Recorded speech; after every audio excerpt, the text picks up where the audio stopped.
beautiful internet people, and welcome to Politically Incorrect Knitters with the lovely, deplorable knitter and Hello. myself.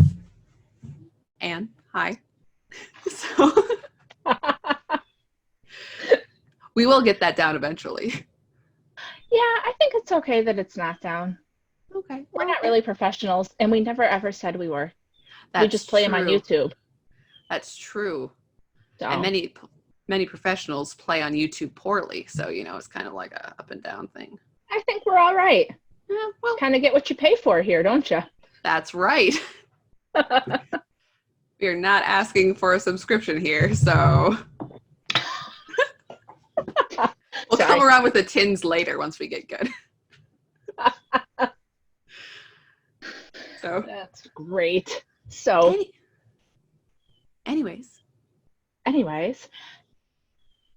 Anne has been working on a new project because she said the words last week, and so now of course she has an edit because that's what we do around here. That's right. Well, because talking about my boy Nigel Farage last week, the leader of the Brexit Party, if you didn't know. So he has been canceled from his radio station. It's LBC, leading British conversation. And I was really ticked when I heard, which I'm out here in the boondocks of South Dakota, incredibly upset because they canceled a British radio station. Yeah, and something that you guys don't know about Anne is that when she gets mad about something, she knits angrily. Right. She will make stuff when she's ticked off so that she can, I don't know, get her aggressions out on yarn. Oh, exactly. No, and so one of our first conversations, I remember when we were talking about designing and back and forth, and I was like, I'm really mad at this and I'm mad at that, and I'm trying to figure out a project and I can't get it to work and I'm upset. And you're like, okay, it's good though. Sometimes you just need to calm down a bit and pray about it, and then the design will get better. And I'm like, I am definitely not against any sort of calm down and pray about it thing, but you don't understand. My creative process involves anger, and the anger and the prayer are not actually necessarily at odds. They're like, it's like a together force for angst whatever works and yarn. For you. I can't force designs like that. Like if it's not working, I need to go take a nap, read a book. Actually, after I design, I will take 2 or 3 days off usually and read a whole book or two, and then I will come back and knit again. Right. I need that separation, whereas apparently it works for you to be ticked off. Right. I'm I'm tired. No, I mean sometimes a design is just not working, so I'll take a break from it. Like the woman's ordnance worker thing, I still have sitting off to the side because the Fair Isle pattern is good, but the structure of what the garment isn't. So I'll have to go back and forth. I might do a 1940s style sweater vest or something, but not now. I'm busy with other things now. Yeah, stop thinking about other things, because this is what happens. We talk about them, and then all of a sudden, instead of doing this, I'm over here making a vest. Right? I'm sorry, I had to stop everything and then make a vest. It's nothing against, well, the thing that I'm working on now. It's okay, so I got the eagle done. That's good. I should weave the ends in and make it all nice before, putting it away in a stack for the next thing. I should work on the next pattern, which is, Don't Tread on Me, or Don't Give Up the Ship is another one in line. But I was thinking of Don't Tread on Me first. I think you mentioned it. I think you should do Don't Tread on Me first, because I know you really wanted to do that. Right. I am excited. And Don't Give Up the Ship is a little bit more straightforward. So. Right. And with the Don't Give Up the ship, and that historical thing, it wasn't on a flag, but another thing said in that sort of naval battle was, "We have not yet begun to fight," which I was thinking of, it's pretty cool. I like that one. I do like that one. I'm not sure if it's a thing for a quilt or if it's a thing for something else, but it's one to keep. Mm-hmm. It's a good quote. It might fit on the quilt though. We have to talk about that. And I have my piece. I haven't started knitting my piece for the quilt yet, my first piece, Right. because of our kitten. Yeah. I have found that attempting to knit with her is like attempting to, I don't know, weave without a loom. I just can't even do anything. It's like I've never done it before because she thinks it's the coolest, most exciting thing in the whole world. Right. And so my knitting has gone from being, kind of slow to like non-existent, which is somewhat frustrating. Yeah. Yeah, That's a problem. but Well, like I said before, I was away this past weekend, so I didn't do like any political knitting at all. I made for my Etsy shop, one of my most popular things is a hat based on, I think I said before, it's Phoenix Wright Ace Attorney, which is, it's a Japanese video game in which you have Perry Mason married to anime. So you go around and you solve crime. Yeah, nerds be coming out from all over. I mean, there's a couple other people who do it, but yeah. So yours is better. And that's really all that matters. I like to think. But no, the way that it's structured, it's a flat top on it, like the Women's March hat of fame. And then it's a blue hat and it says Papa on the side. Actually, once again, I'll just grab it. Yes. That's cool. I did finish one. So I can show people. Cool. But yeah, it's it says Papa. It's, Okay. yeah, the brim folds up. And yeah, that's what and it is. It kind of has the same look as the pink hats. Well, how about what you just showed me before we started this whole shebang? Oh, yeah. Yeah. Sorry. Show our friends. They're going to be thrilled. So thrilled. Oh. Anyways. So it's a Brexit logo. Here. Wait. So that I have it's exactly half of a Brexit logo. So now I'm not familiar with it. Is that the colors of the actual Brexit logo? No, the actual Brexit logo is like a light aqua blue and it's white. So this is not actual colors because I wasn't very confident in how my circle and everything was going to look. So yeah, it's a test thing instead of outright. Okay. Like my plan was to make a tea cozy. But I wanted to do a test square first to just kind of make sure that my circle was actually in round and my letters looked decent and all that stuff. You do this weird thing that I don't have a lot of experience with, which is swatching. Yeah. I do very little of it. If I'm going to make a hat, I'm just like, all right, I'm going to just cast on X amount of stitches and see what happens. Right. And I just roll with it. And that's generally how I write my patterns. But which, if it's good the first time, then you don't have to do it again, which is great. It's done. It's good. It's proper. I think I showed it on Instagram, but I do all of these little test things to make sure that it's not in the yarn that it's going to be, but it's, once it's knitted, it behaves differently than if you have it out on a chart. Mm-hmm. So I have a big blanket that I have of all of these acrylic yarn test squares that I'll stitch them together, and it's a crazy quilt of all the test things I ever did. Like I did for my shop a couple of Black Panther inspired hats. So I have probably 13 or 14 squares readjusting what the face of the Black Panther is supposed to look like. Really? Yeah, so that is actually the top edge of my quilt that I have sewed together so far. That's cool. Maybe next time you can show us your quilt. Yeah, it's really ugly. I love it. Yeah, but it sounds cool. And that's an awesome, especially doing color work and stuff. Like I've heard of people just taking like regular samples and putting them together, but since all of yours are different color work swatches, that kind of sounds interesting. Yeah, and different things too, because like I said, I did mostly, well, to a certain extent I still do, but you know, the superhero inspired, and now it's moving more more national sort of things, and I have dragons and, you know, dogs and Star Trek logos, which I never ended up using. I don't think I will, but they're on there. They're on the quilt.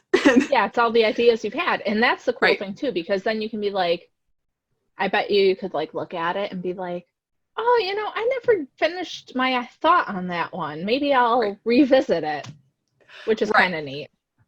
It's kind of like a diary. Pretty much a diary out in yarn. And I, you know, I've joked before that, you know, in 50 years, someone is going to find this quilt like, oh, wow, this was a really great example of the era for like for the different color scheme and the whatever. This would be a really great, I'm like, no, it's an ugly, ugly thing. It's interesting, but it's ugly. Don't use this as your historical example. Like, yeah, especially since it's like different samples. I'm sure that you're just kind of like, oh, I've got extra of this color, so I will just do that. Pretty much. And when people have done custom orders on Etsy before, I'll be like, okay, and then I'll whip out a sample of whatever color, and they're like, oh, those aren't the colors I want. I'm like, no, I told you these weren't the colors you want. This is just the shape. Is the shape correct? Yes. People have trouble envisioning. Like my stepmom wanted me to make her a cloche for Christmas. Mm-hmm. And so I'm showing her different pictures of patterns because I want to make sure she's going to wear it. And she was looking, she goes, I really like that one, but I don't want green. Right. I'm not going to make it green. That's the picture. Like you tell me if you like the shape of it and I'll make it whatever color you want. Right. But not everybody has the, like, I'm sure that you can do it too, where you can look at something and be like, oh yeah, if that was like this color and this was another color and it'd be awesome. Right. And if you made this, right, if you made this bit a little longer and you just adjusted that, and I don't like this specific stitch pattern that they have in this corner, so let's ditch that. And yeah, exactly. Yeah. And I think that it's something that I take for granted because that's how I see things. Right. And other people, you talk to them, they're like, I don't get it. Like my mother-in-law, she is the best sport ever. I will sit there. The woman does not knit, but she will sit. She will listen to me talk about like a pattern, and I'll be like, yeah, I'm having a problem with this section right here, and I think I'm going to do this instead of that, and blah, blah. And a lot of times it's just me talking it through, and she just listens, and she gives me feed, you know, like, oh, okay, yeah, it's a nice pattern so far. Yeah. And then after the conversation's done, I'm like, yeah, I know that wasn't important to you. Right. But it helped me figure out what I'm doing. So thanks. Yeah, thanks. No, I'll do that sometimes with my brother, that I'll be like, okay, I know you don't care about this, but just listen to me speak for a second and smile and nod, and I'll be done in 5 minutes. Just let me talk. Yeah. Yeah, you just need that person sometimes. And I actually taught my husband how to knit when we first started dating. So sometimes I'll be talking to him and he actually has like something of a clue. Nice. I'll be like, yeah, no, I don't think that's gonna work. You're like, but it's cool to be able to like talk about it. And this weekend I started teaching one of my kids how to knit. That's really fun. And then he came up and he's like, hey, you've got to give me a refresher. I don't do that anymore, but I can. And I'm like, yes, I know. And the kids will probably think you're insane, and it'll be so funny. Right. So. Well, which I think we talked about this not on screen, but just between ourselves. That I said that if the knitting community was really lovely, inclusive, that you'd have more male knitters. Mm-hmm. That I know a guy who is he's this big tough biker dude, and his girlfriend had taught him how to knit and how to spin, and the guy is just incredible. Absolutely incredible. He does beautiful yarn, and there was this sweater that he did that he, again, hand spun, hand knit the whole thing. It was this lovely tweedy fine cable on the entire sweater. Just the most incredible work. And then you can see him like he'll talk to you about it, but you can see this general like, well, I do this, and it's kind of weird, and I'm like, no, your work is incredible. Yeah, but I think for men, if you don't fit if you're a general straight white guy, there's not a whole lot of room in the knitting community for you, unfortunately. Right, which is a real bummer. It's like it is. It's like you're again, everyone approaches knitting or any other craft differently.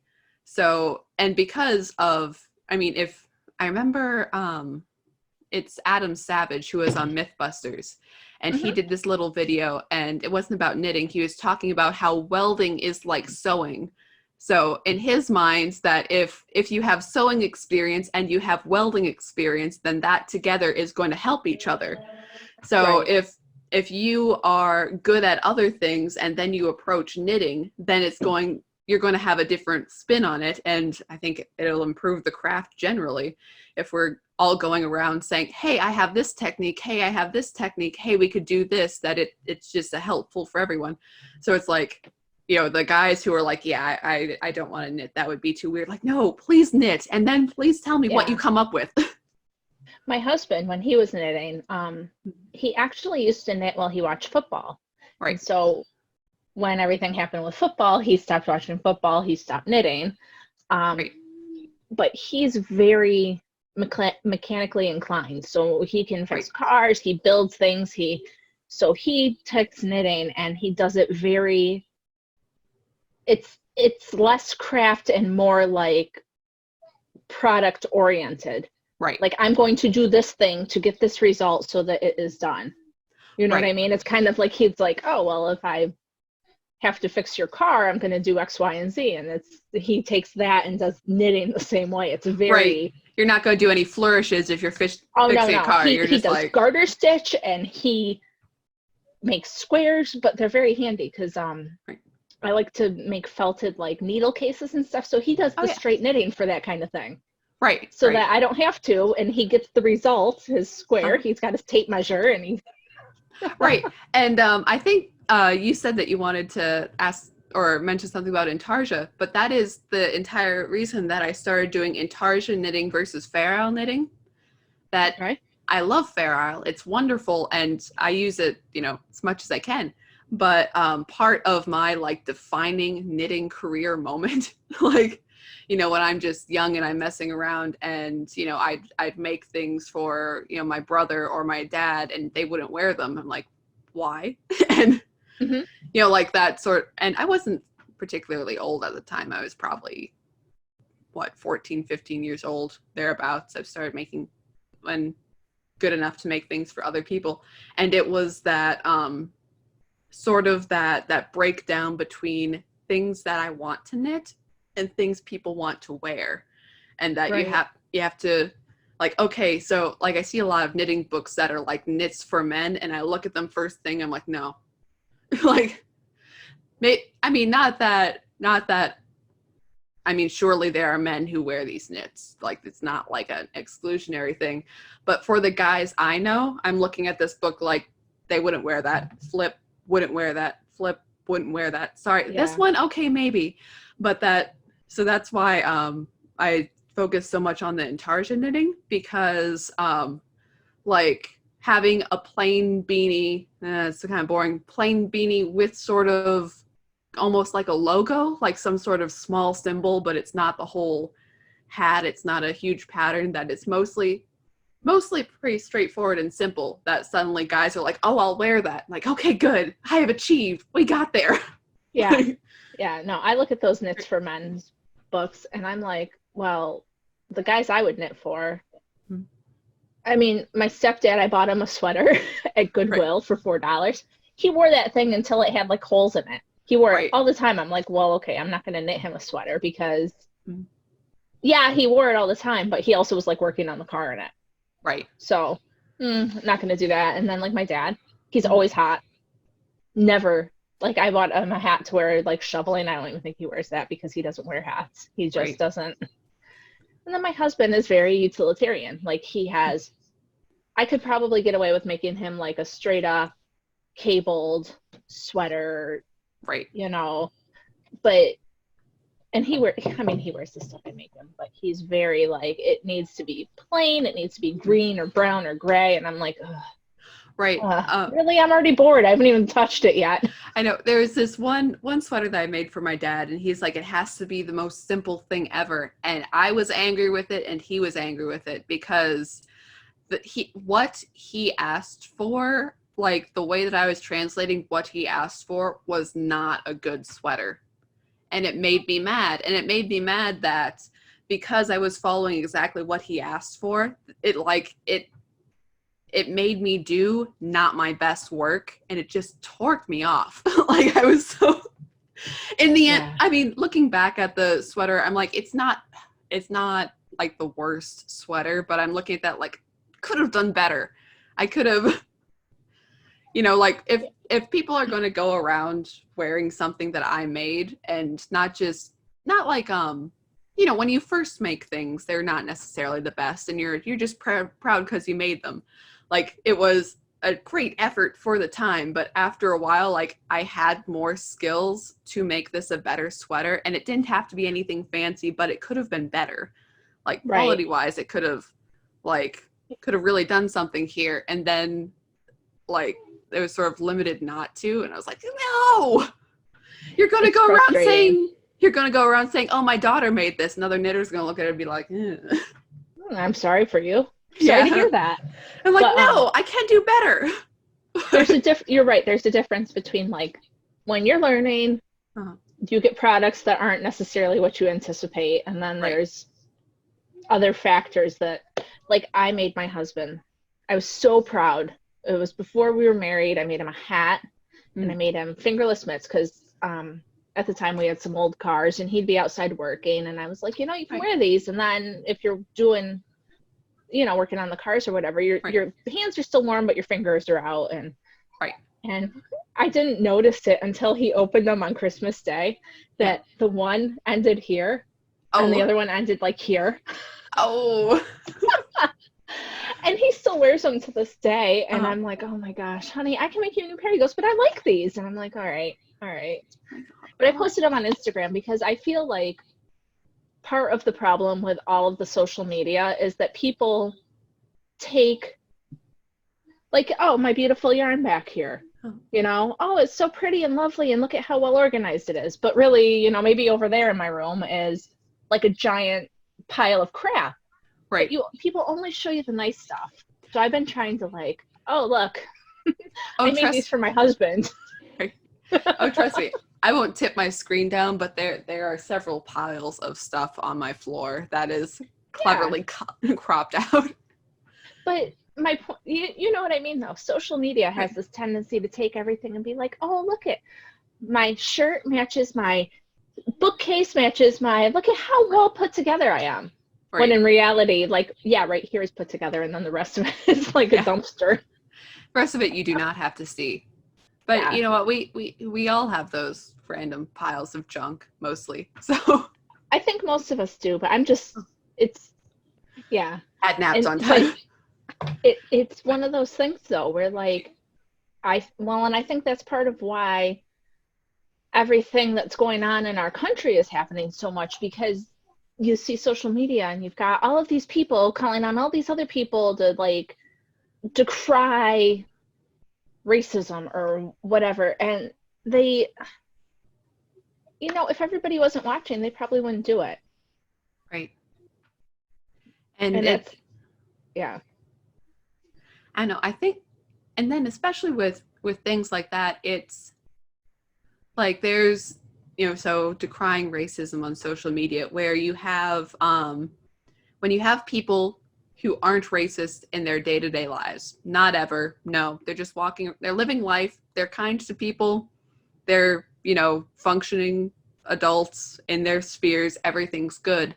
And then it's a sudden societal pressure. Well, now you need to decry racism, when there's no point at which they were for racism.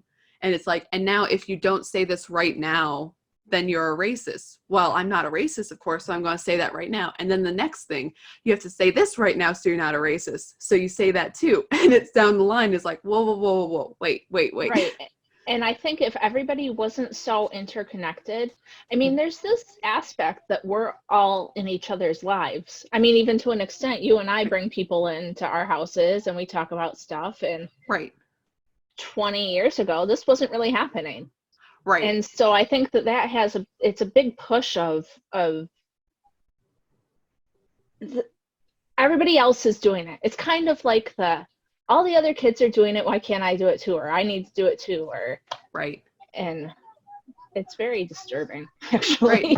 No, and it's the weird the screen thing, multiple layers of the word screen. You have screen as in physical thing that I'm watching you on now, but also screen as in like screen door, like kind of a filter sort of a thing. That while we're pals, we hang out, we talk, we've never met each other in person. Like there's always a layer of filter between me and you that Right.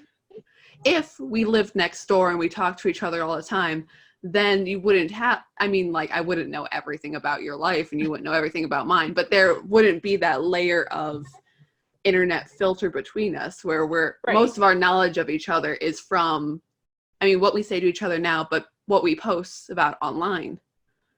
Yeah. And then it's the sort of, and then because, it's again, like strained through the screen, it's like feeding social interaction to each other by drips that, like I desperately want social interaction. So even not necessarily with you, but from other people on the internet that I want that social interaction in, but it's not, I don't know, like go out and meet people as well, not just on the screen. Like it'll be better. It'll be good. Yeah, well, that's the thing. And especially, I think that right now, with everything that's going on, people have been home. So we haven't been out living our regular lives. And so everything is like that much worse. Like, here's normal. Here's like, oh, something bad happens. People get kind of mad about it. But now we've been sheltered at home for 3 months. So now people are this mad about it. And right. Like, I think that it, like, yeah, that people are already kind of, socially, emotionally unhealthy to a certain extent. yes, That we need to all go outside and see the sun a bit and meet other people in the plain light of day. That well, and it's right. not exactly the same, but like my kids. Right. I have 2 kids. Sometimes they really, really, really fight a lot. Right. And you know what I do on those days? Well, after I tell them to go to their beds because I don't want to hear them, Right. I'll be like, okay, let's go outside. Because sometimes just getting a change of scenery changes your perspective. Definitely. Yeah. And of course, that's probably our privilege talking, but Well, not really. Get out of the house. No, it's good for you. Get out of the house, go talk to regular people. See what, and dude, if you can talk to somebody who doesn't agree with you, that's 100 times better. Yeah, definitely. And I think I mentioned before a lady that I worked with who is very liberal, and talking with her, it's very much of a look, we work together. I don't hate you, you don't hate me, but if our interactions were again purely on the internet, then she could be talking about those people on the other side and I could be talking about those people on the other side, and it would be incredibly hard for us to have any sort of meaningful interaction. When other, and not that we're sitting down having deep philosophical conversations because we're at work, we have a different mission going on here. Right. But that we can sit there and talk about our day and how are you doing and how am I doing and back and forth, and we can have a nice cordial relationship and everything's fine and everything's normal. But it's like, and suddenly when you're down to the narrow thing of, well, what's your political affiliation, then it's whoa. Right. And that's the thing. People, there's all these people that have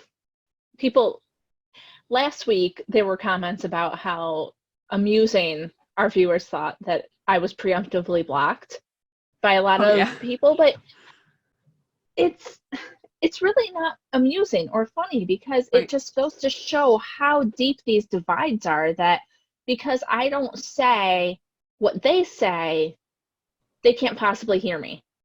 Right. Do you know, this week on Instagram, some person who is not a knitter came onto my site and started like posting these comments on my Women for Trump patterns. And I kind of said, why are you here? well, Right. a site like this bothered my friend, and so now I'm coming out and causing trouble. But I didn't do anything to your, like, Right. it's just so misplaced because I align with conservative views. I was an acceptable target, which, I mean, Right. I wasn't mad. She was like 18.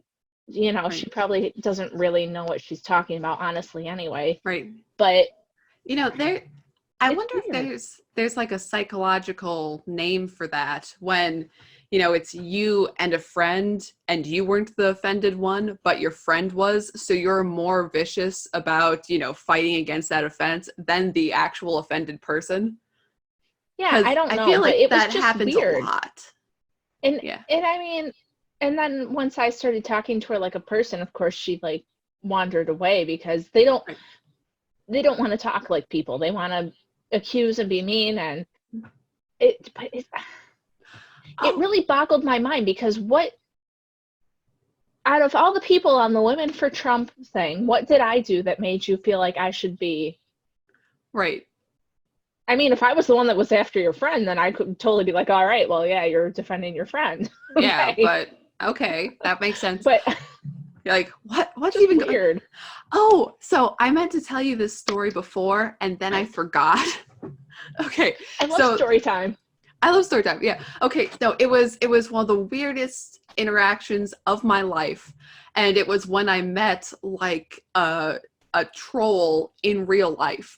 And it was like, wait, what's happening here? No, so this was probably maybe 4 years ago, 4 or 5 years ago. I was working with this girl and she was probably 18 years old. She was the physical embodiment of Tumblr. Like she was Okay. no, and she was like evangelical about Tumblr too. It was bizarre. And I have been on the internet. I do know my memes, less now than I used to, but I get the nerd culture. No, but she was wearing her Doctor Who sneakers with the different nerd laces in them, and she had a choker with like a little Slytherin emblem, and she was with her 21 Pilots t-shirt, and she was like so aggressively for this aesthetic. Like, and she was talking about how great Tumblr is, the sort of masked philosophers union, where it's like you start looking into them like, yeah, your philosophy's kind of crap, but a lot of people get influenced to some very liberal stuff for this, so Tumblr serves its purpose, I suppose. But she was talking about the joys of Tumblr, and I was like, I see a lot of the memes and stuff copied from Tumblr, but I haven't joined the website. I just sort of let them wash into Pinterest, and then I'll repost them there. And she looked at me and she she said, "You blanking Valley girl."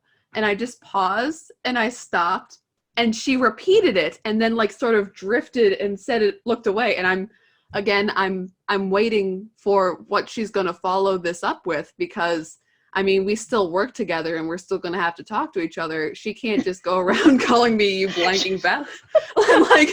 I'm just like, I'm waiting for like, where is this going? And then she just like wandered off. And I'm like, I just got hate commented in real life. How did she expect this to go? like, Okay, so if you do that on the internet, yeah, right. but and if this and now I've got to work, I need those onions. right, exactly. Come on. And I'm sitting there or standing, and I'm just like, again, I'm like, okay, so if I had a post and you had commented that, I'd be like, oh, that was rude. But in real life, it was just like so surreal and bizarre. And I'm like, I bet you right, were you a little bit sad for her? Like, I don't no, even know Tumblr. right. Like, It's honest a to weird, God, I don't think I've ever been on it. But I'm older right, than you, so I have that right. going for me. Well, later I did get a Tumblr, but it was specifically because I needed to find a place in the internet where they talked about mid-century Japanese literature. So it's Of course you did, because that's a need. no, It's a it is need you have. mid-century Japanese literature in connection to anime, and it's like, again, it's like the far side of the world. This is where all of the fringe people are. Again, nobody sees each other's real faces, so you could actually be someone with repute, or you're not. It doesn't matter as long as your paragraph sounds good. Right. Like, then as you get long as reposted. you can like convince them that you know what you're talking about or whatever. Right. It doesn't like, matter. It's very emotional, and that's very, seductive for people. So but you're right. And yeah. the other thing about liberal groupthink is that they have like concise talking points. Mm-hmm. Like my dad and I have talked about it, and he's like, we could teach your kids the points. Yeah. We could teach them, and they could parrot them back, right. and they would sound just like the liberal people do. But the problem with being conservative is that it's not. We don't have talking points. Right. We have like, they can say the police are bad. And our thing is, well, perhaps in some cases police are bad, but if you look at the vast majority, but nobody wants to sit there and listen to you talk about it. No, and that's the problem. No, that's the thing though. It's like a 5-word phrase and you got it, or a 3-word phrase, or very quick, very straightforward, where if you're going to discuss sort of more nuances, you may only need 2 sentences or a paragraph, but that's too long. Like, whoa, right. Because seriously, I could get my kids to come in here right now and say, Black Lives Matter, defund the police, right. Trump is bad. Like, there's nothing to it, which is it's another part of why it's hard to argue with them. Right. And because it's hard to say I'm not racist. It's hard to say, well, yeah, some police are bad, or, Black lives do matter. Right. But I read a post where it said, you are never allowed to say Black lives matter, but. Right. Did you know their latest, the shooting in Atlanta? I heard of that one, but yeah. Ray Shard. I don't remember the last name, but his first name was Ray Shard. And he was passed out drunk in a Wendy's drive-thru that he had driven to. Yep. And so the cops were called because he was in the drive-thru lane, and they came and they talked to him, and he resisted arrest, and then he stole the cop's taser and shot it at the cops. And then the cops shot him. There's video where he was like beating a cop, or there was 2 cops who were trying to get him down, and he was just pummeling them and fighting and everything else. Right. So that's why Atlanta was burning, this weekend or whenever it was. They burned that Wendy's, yeah. Yeah. But then afterwards, I haven't verified it, but I have seen in a ton of different places that this guy was in jail for beating his children, and he had been let out because of COVID. And that if he had gotten arrested, he would have had to go back to jail. Right, that was one of the reasons that he fought the officers so hard, or assumed. I mean, he could have just beat up officers for fun. I mean, why not? But, Right, but I mean, that does make sense if you don't want to go back to prison, that you would. But, man, I don't know where I was going with that, but it just kills me, this whole, like... Right, that, there's... Oh, the Black Lives Matter, but people do bad stuff. Right. I don't say that Black lives don't matter, but I also think that you can't make every person into a martyr who has done bad things. Right. And you can't unequivocally say that these people were absolute saints and the police never had a single reason to do X, Y, and Z. Like, that wasn't, like when everyone looked at George Floyd, they're like, okay, this is video. That was excessive use of force. That killed him. This is wrong. This is very straightforward. But then they're taking these cases where there is a lot more sort of fluidity to the case, where it's like got a taser at a cop and you beat him up, and but right, we're gonna burn down the city anyway. So did you want to tell us any more about Nigel, or are we done with him? No, because I don't really know what happened. Nigel got fired, and Anne cried. I didn't actually cry. No, I got mad, so I knit. No, the thing is, she got angry and knit. I was at work, and we're sitting there. It's a busy night, and my boss comes over like, "Oh, did you hear about Nigel?" I'm like, "What happened with Nigel?" Because he knows I'm a fangirl, apparently. And no, he said, so what happened? I think I started before. LBC, Leading British Conversation. He's been on the radio for the past maybe 4 years. Anyways, and part of it was talking about Brexit. Of course, he's the leader of the Brexit party. I think it's over 25 years that he has been pushing for Brexit for one way or another. And to be hated for so long and to push so hard and to have it to be so impossible and then to have it go through is just, it's incredible. I love it. Like that amount of resolve of character just blows me away. I love it so much. But anyway, so he's been one of the headliners on this radio station. Like, when I first, I mean, I'd listened to bits of Nigel before, but when I first started to listen to him more consistently, it was this past Halloween. It was supposed to be the day of Brexit when it officially went through, and it didn't happen, so they had to kind of like, like have a more serious thing. That's why Boris Johnson got elected, because Theresa May, who was the previous prime minister, said, yeah, we're going to do Brexit, but not really. And yeah, not really. No, but Trump called in to Nigel's show. So like Nigel and Trump are buddies, which is, I've joked before that, Nigel likes Trump more than Nigel likes Boris. But yeah, having this, he is like quite a pivotal figure in conservatism generally, but especially for England. But he was talking on LBC about Black Lives Matter, the organization, again, saying the whole, well, of course, Black Lives Matter. It's such a twisted thing to have, have your company name be something that everything agrees with, and then have your political goals be something that everyone doesn't agree with. But if you don't agree with their political goals, then you're against their obvious statement in their name. Yeah. Well, I mean, they do that on purpose. They're trying to normalize their agenda.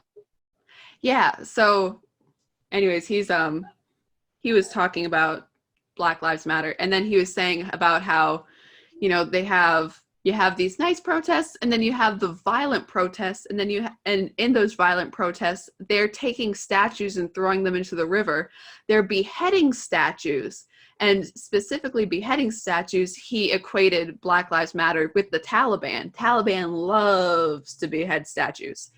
So, and because he said that is absolutely unacceptable. You can't, Black Lives Matter is not even a British organization. But because he said it on British radio, that is beyond the pale. He's fired. He's out. Again, he is their headliner. He is, I mean, like other it's not as if other people on LBC don't do well, but it's right. He's kind of the big guy. Right. It's to my understanding. I mean, if you're British and I'm wrong, please correct me. But it'd be kind of like firing Rush Limbaugh off the station. You're like, oh, wait. Okay. I don't know. It's just not thinking it through. Well, I think that they don't want us to think it through. Mm-hmm. I think they want everybody to roll on their emotions and make these changes, and they want to be in control of it. Mm-hmm. So how are they going to do that? Well, you get everybody's emotions up and going and get them all ticked off about something, and then convince them it's a great idea. Yeah, I don't know. It's insane. It sure is. Yeah. So. But anyways, so we will. There's some weird noise out in my living room. It's making me wonder what's happening in my house. Like, oh no.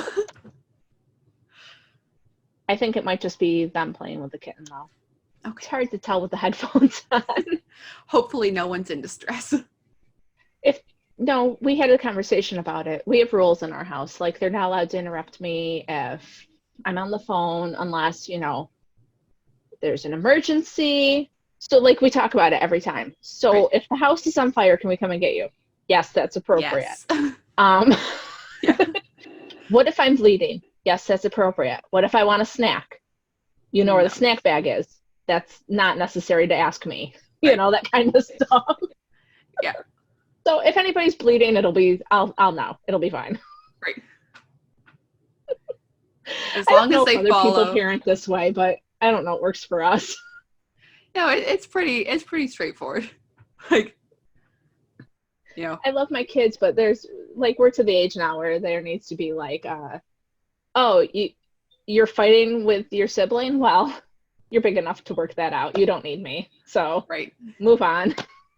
As long as nobody has someone else in a headlock, then you're just gonna. If you then figure out how to get out of a headlock. Come on, you're big. Work it out.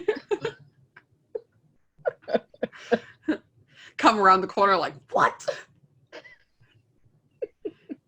No, my spidey sense tingles when they're doing stuff like that. Like, I know. You're like, I don't have to wait for them to come get me. You're like, oh wait.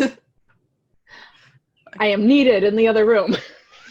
You're just like, stop. I gotta go.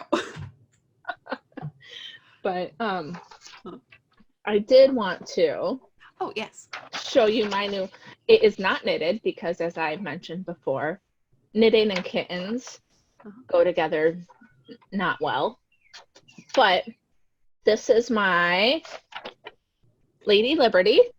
Yay! I have to work on it quite a bit still, but I changed the font since I showed it to you before. It's like more, can you see it? It's more italicized looking. Right, that it's, yeah. It's a little bit fancier, which I think is nice. Mm-hmm. So I can do stranded color work all day long. I can do Fair Isle. I'm happy. I like it. Right. I can't do Intarsia like Anne. I can't. Not that I can't. I actually have never done Intarsia. So this is my absolute first attempt at it. Okay. Which I think is pretty good. It's like 16 stitches though, so it's not that much to see. Okay. So there's a word. Right. I'm taking all this out because I've changed the font now. Okay, sure. And there's my beginning of my Statue of Liberty. Uh-huh.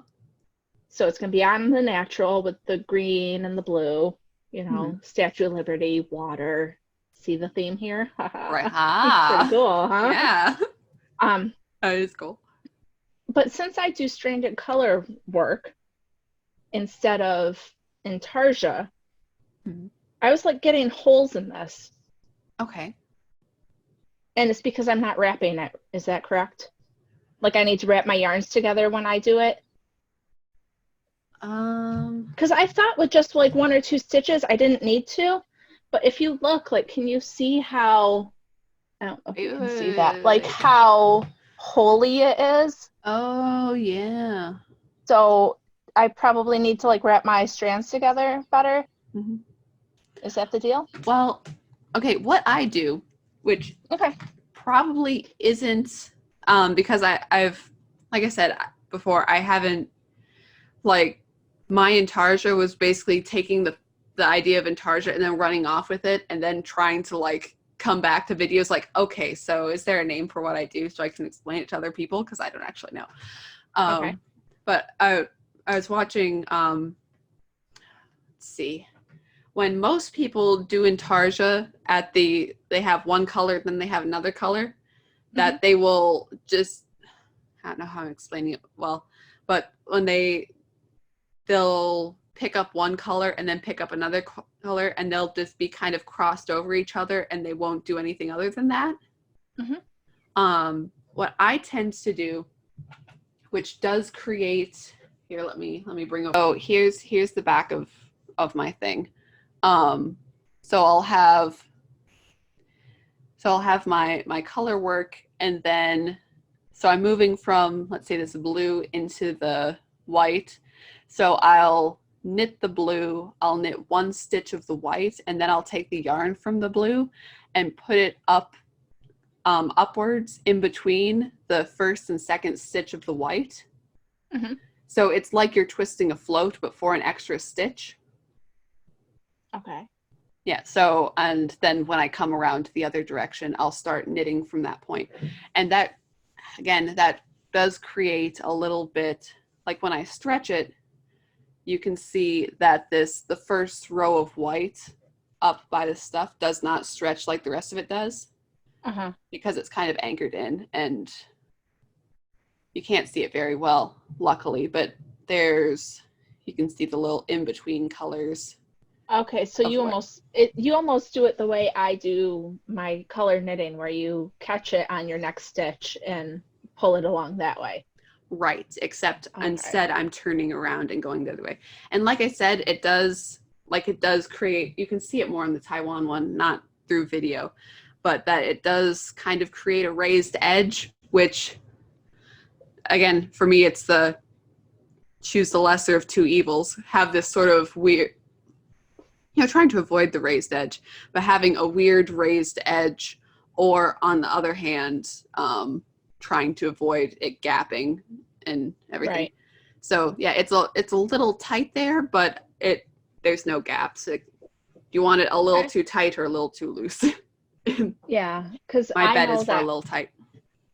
So I think what I was doing is because I do stranded, so you don't really have to like worry about switching your colors because you're working with both of them as you go, so you don't get holes. Right. But in this instance, I think I need to do a little bit of twisting or catching the flow, or you know what I mean, so that because I want it to look nice. Like we've discussed before, this is going to be a big quilt and nobody's going to see the back of it, so if we need to finagle something, that's not the end of the world, but I would like it to be nice and done properly-ish. Yeah, because we play to win. Also, Anne and I, our first episode, we said, we're not going to release these patterns. And then we said, well, maybe we'll release some. So now we're thinking about doing something along the lines of an ebook. Yeah. So, if you got this far in our video and that's something that's interesting, you can leave a comment and let us know, because it's something we're thinking about. So if there's interest, that's handy. Right. If anyone is like, yeah, I want that, or if everyone's like, yeah, yeah, they're cool, but what am I going to do with that? Yeah. Yeah, that's the thing. There's going to be hopefully around 20 squares, maybe more, maybe less. It's kind of hard to say. Yeah. Because if you haven't noticed, we're kind of doing this by the seat of our pants. Yeah. We had an idea, we wrote it out, and then we kind of went, whatever. That's with most designing, though, that it's like, okay, so this is what I think it's going to be, and then... Next week, I'm going to have Lady Justice. Anne is probably going to have her tea cozy done, because that's how she rolls. Maybe. We'll see how it goes. I don't know. Brexit's looking pretty good. Yeah. I mean, there's only half of it, but I'm hoping it'll work out. If you've gotten through half of it, I think that it's going to be fine. Probably. I have to, because the Union Jack is about 40 stitches across, and Brexit is, about 60 stitches across. So I'm gonna have to readjust on which is where and what size teapot you're gonna need. It'll be good. Yeah, I've never made a tea cozy, so that's not something I'm super familiar with. Yeah. I don't think I own a teapot, actually. Really? Yeah. Wow. Dude, you can't put coffee in a teapot. Dude, what's with that? Yeah, so why would I need one? Because I live off of coffee, not tea. Well, it's all right if you're wrong. We can agree to disagree on that. We can agree to disagree on the tea thing. No, I like tea, but it's more of a oh, it's too late for coffee. Okay, I'll have some tea. Right. It's like an occasional thing. It's not like a everyday thing. It's not hey, I'm going to wake up and have tea. No. I need like a pot of coffee, and then maybe we can talk about it. Mm-hmm. Coffee for strength. Tea for relaxation. Mm-hmm. Exactly. Every week your cup gets smaller and mine just gets bigger and bigger. Well, it's unfortunate because I actually only have one larger cup. Yeah, I know. I keep wanting to buy more mugs, but we have a lot of mugs. And this one, ta-da, focus. Wait. Nope, still washed out. Can't read it. It's Is there a rat on it? anyways. It's a possum? Oh, I can see it right there. Hold it there we down go. with your head. Hold it down. Hold it down. Stressed and it's a possum? Yeah, and it's a screaming possum. That friend gave it to me for Christmas. Like, well, that's great. Also, why is it so small though? I know. Did you see how big mine is? I know, it's beautiful. Compare it to the size of my head. Uh-huh. I mean, come on. Like an actual usable size, out of these little coffee cups sort of thing. I think my kids got it for me for Christmas. Mm-hmm. But it's actually almost too big. I mean, because really by the time you get to the bottom of this cup, it's cold. Right. Which is unfortunate. But yes, so next week there will be more knitting. It will be fabulous. Yes, so much knitting. And there will also be, I don't know. Oh. Anything you want to see, tell us.